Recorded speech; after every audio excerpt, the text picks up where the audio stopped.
Mount Bonnell Media 2019, South by Southwest, looking specifically at blockchain now this week. It's really hotting up here. I've got with me somebody who's just been speaking at Blockchain House. Very, very interesting talk. Mike Walker with Microsoft, Senior Director of Technology Innovation. Now, Philip, you had some questions for Mike when he was up giving the talk? Yeah, I mean, I have those questions to all the big companies. One of our clients is also one of the big networks, one of the big four, or one of the big protocols, basically. You probably know which one.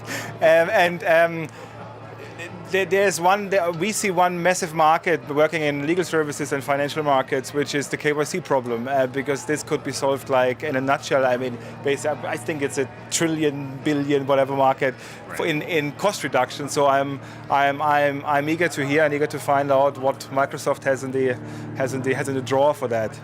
Yeah, so that's a phenomenal question, and I tell you, it's one of our biggest scenarios that we see from our customers is really starting to understand not only from two sides. One, how do we better understand our customers so we can provide better customer service, but also from a legal and regulatory perspective on how to protect the company, especially as these new laws are starting to emerge, like GDPR, where it's top and foremost on not only the technologists and the CIOs, but this is a top-line business executive conversation that there is a lot of concern and stress around how do we make sure, one, the solutions we know about are protected, but there's also all the solutions that we don't know about.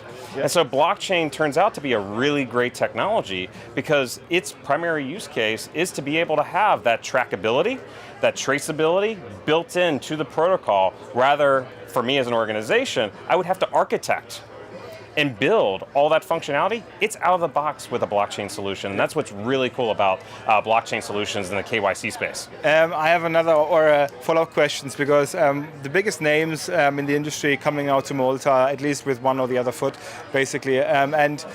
There's a lot of ideologists coming over, and when we're talking about the permission blockchain, for example, they say it's not real. Or it's not, and this is one of the things when I try to understand, like you said, this is the reality, Yes. And this is where you have to just accept it, that a business spending billions of dollars in something, and this is just out there and it's not controllable for them anymore. So the permission blockchain is obviously something where Microsoft is also doing something, Yeah, so, how we look at this is it's no different than, the past 30, 40 years in technology. When we started talking about service-oriented architecture, we had one idea of what that looked like when it first was established, and then it turned into something else. So like you said, we have to be practical and really look at the business value that this is going to bring back to us. So to answer your question directly, yes, Microsoft, we believe that the next big wave in blockchain is actually going to be in those permission blockchains, where we really take blockchain mainstream within the enterprise, where we're going to see those KYC examples, but also those track and trace scenarios where we see very real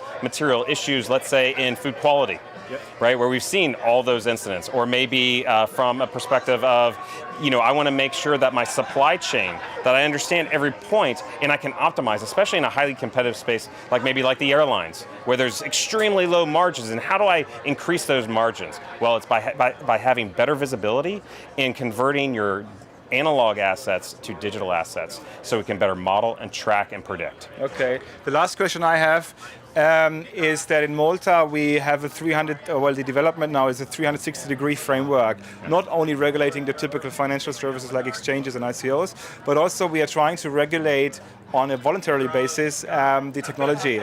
We call it the innovative technology arrangement. And there is, you can, so to say, get a technical administrator to audit your DLT, for example. And there's also thoughts of giving a smart contract legal personality. So, for example, it can be insured, or it can be sued, or whatever. What's your take on that? Yeah, so the whole self-governing, aspect and building governance into the product. And, we see there's an enormous amount of momentum there. And we, as Microsoft, we're working with governments all around the world. One that I can talk about is the US Blockchain Caucus, where we're seeing legislation, come in the United States from a federal and a state level, addressing that very same issue about why are we making this more complex than what it needs to be. Let's simplify and let's actually have a smart contract that is a legal smart contract.